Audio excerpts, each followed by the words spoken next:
Al-Quran pertama yang ditulis sama Sayyidina Uthman itu Bu nggak ada titiknya apalagi harokatnya. Ibu jangan kegayaan, ibu pasti nggak bisa bacanya.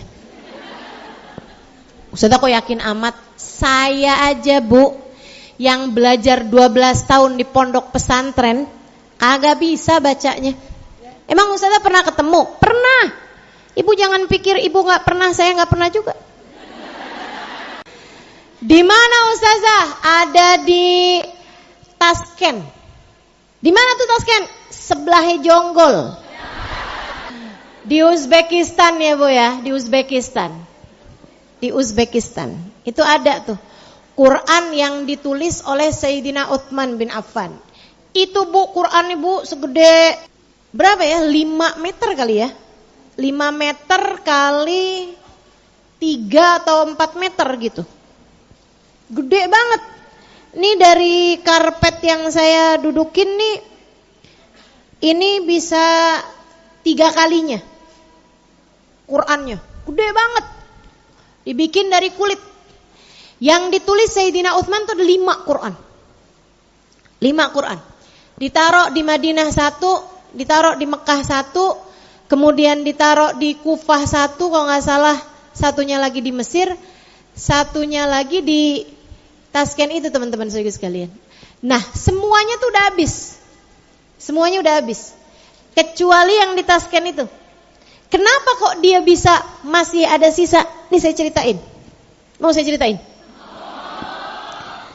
Kenapa Quran yang itu satu nggak habis? Habis kenapa Ustazah? Ya Bu itu kulit.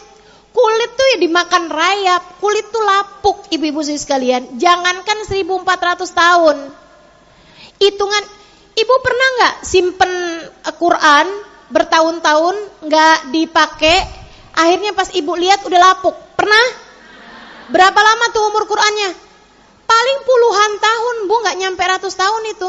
Habis. Emang kayak begitu sifatnya dunia.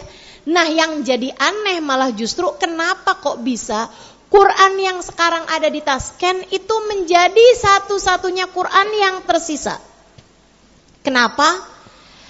Karena di dalamnya terdapat darah Sayyidina Uthman bin Affan. Itu adalah Quran terakhir yang ditulis oleh Sayyidina Uthman. Sayyidina Uthman menjadikan Quran itu depan beliau nih setiap kali beliau sholat. Saudara sekalian saya muliakan, ketika beliau tengah sholat malam di rumahnya ya Qurannya ini, saya setiap kali beliau sholat malam itu Quran di depannya beliau gitu. Quran itu sekalian mungkin sambil beliau lihat juga gitu kan, takut ada yang salah atau apa gitu kan. Nah itu, jadi beliau menuliskannya gitu. Nah habis itu kemudian dibuka lagi lembarannya. Selesai beliau menuliskan, ibu-ibu sekalian, beliau lagi tengah sholat ketika datang seseorang membunuh beliau dengan menusuk dari belakang sehingga darah beliau muncrat di atas Al-Quran tersebut. Karena Allah hendak memuliakan darah Utsman bin Affan, Allah jadikan Al-Quran tersebut jadi Al-Quran yang kekal hingga sampai sekarang. Saya nggak heran ketika dibilang para syuhada itu di dalam tanah nggak bisa dimakan rayap. Jangankan tubuh mereka di dalam tanah, Al-Quran, kulit yang ada darahnya Sayyidina Uthman aja, Allah nggak mau Quran tersebut itu dimakan sama rayap tanah ataupun dimakan oleh waktu.